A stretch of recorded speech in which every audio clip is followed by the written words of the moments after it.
I'm very hopeful and excited today to recognize three extraordinary committed women who have been working on these issues with Pure Earth for quite some time. So Charlotte Trefis, Larah Ibanez, and Colleen Dayet, congratulations to the three of you. The things you've done today have been marvelous. I look forward to continuing this work. As we all know, we're just scratching the surface and there's so much more to do. But it's my pleasure first to welcome Larah, who's in the Philippines, and present her with her Force of Nature Award. Hi, Larah. Hi, Rich. I'm doing great.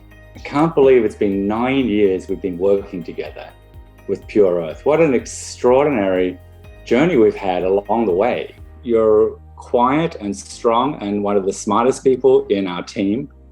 And, whenever you speak, we know we've got to listen really well because you really know what you're doing, and it's wonderful to work with you. Before this job, I was actually also working on an environmental project, and it was also about cleaning a polluted river system.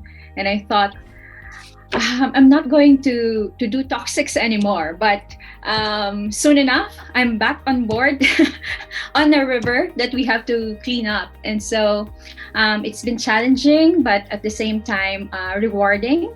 I thought it's going to be just a short while, but here I am 9 years later and continuing with the work that we're doing. Couldn't be happier.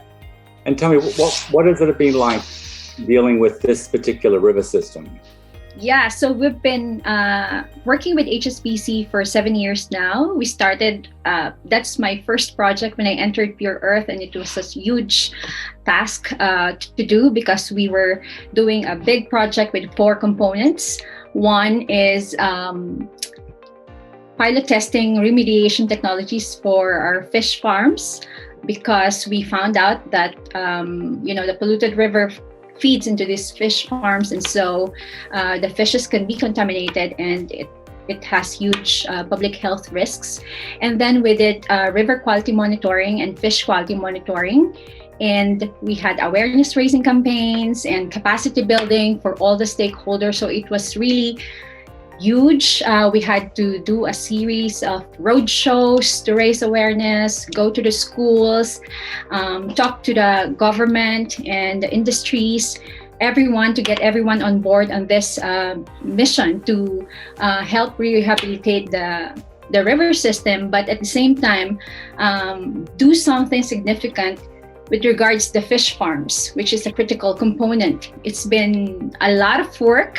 We were able to find out something that would work, and that's something that's practical for our fish farmers to adopt. It's something I think that will make a real difference in the future of the Philippines. And I remember that first season when we had those floods go through, and all the scrambling to try and work out how we could get some usable data from so much work. But it turned out great in the end, and now we know we're protecting more than 300,000 people with safer and healthier food. So I'm really proud of how it's gone. And it's not just that we've been doing in the Philippines. We've also been working on toxic hotspots, this time with Asian Development Bank and USAID and the Global Environment Facility. I'm wondering if you can talk about what we discovered from that work. Well, this is really our flagship as Pure Earth, right, Rich? Toxic Sites Identification Program.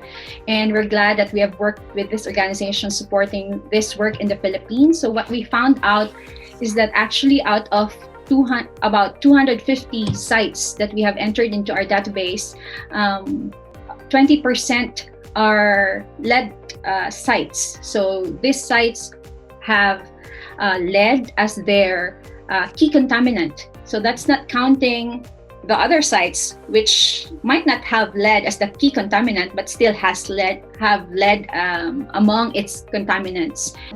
We've seen with Pure Earth that this thing is solvable. We're glad that through one project we were able to clean up one lead contaminated site, which protected children from being poisoned by lead. And so we want to continue building on that kind of work. As you well know, the report we issued with UNICEF using data from the Institute for Health Metrics and Evaluation, found that 20 million Filipino children have elevated blood lead levels, are lead poisoned at low levels. And that's half of all Filipino children. So this is an extraordinary and important new area for us to pursue.